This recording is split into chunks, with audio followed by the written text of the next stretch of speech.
Hi hello welcome to Mantrafy Talks. Director Karthik Ghattamaneni దర్శకత్వంలో mass మహారాజా రవితేజ నటించిన latest movie eagle. ఇందులో అనుపమ పరమేశ్వరన్, కావ్య తాపర్, నవదీప్, అవసరాల శ్రీనివాస్ కీలక పాత్రలు పోషించారు.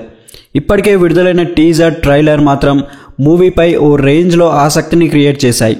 సంక్రాంతికి విడుదల కావాల్సిన ఈ సినిమా థియేటర్లు సర్దుబాటు కాకపోవడంతో ఫిబ్రవరి 9న విడుదల చేశారు మేకర్స్. టైగర్ నాగేశ్వరరావు సినిమా తర్వాత ఇందులో రవితేజ సరికొత్త అవతారంలో కనిపించనున్నాడు.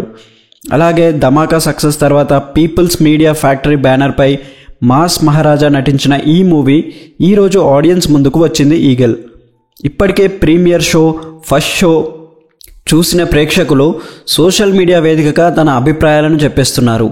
రావణాసుర, టైగర్ నాగేశ్వరరావు, డిసాస్టర్స్ తర్వాత రవితేజ నటించిన ఈ మూవీ ఎలా ఉంది? మాస్ మహారాజా ఖాతాలో మరో హిట్ పడిందా అనేది తెలుసుకుందామా? ఈగల్ సినిమా రవితేజ మాస్ జాతర అని, అలాగే కార్తిక్ ఘట్టమనేని విజువల్స్ నెక్స్ట్ లెవెల్లో చూపించాడని అంటున్నారు. ఇక డైలాగ్స్ కూడా అదిరిపోయాయని, మాస్ మహారాజా అభిమానులకు ఇక పూనకాలే అంటూ రివ్యూ ఇచ్చాడు ఓ నెటిజన్. అలాగే ఈగల్ సూపర్ డూపర్ సినిమా అని, పర్ఫెక్ట్ కమర్షియల్ యాక్షన్ సినిమా అని, రవితేజను బాగా చూపించారని, కార్తిక్ ఘట్టమనేని డైరెక్షన్ బాగుందని మరో నెటిజన్ కామెంట్ చేశారు. చాలా కాలం తర్వాత రవితేజ అదిరిపోయే కంబ్యాక్ ఇచ్చాడని మరో అభిమాని ట్వీట్ చేశారు.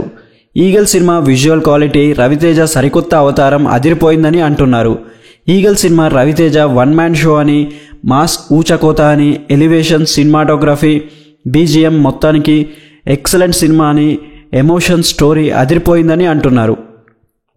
మరిన్ని ఇంట్రెస్టింగ్ అప్డేట్స్ కోసం మా ఛానల్ని లైక్ చేయండి, షేర్ చేయండి మరియు సబ్స్క్రైబ్ చేయండి. Thanks for watching.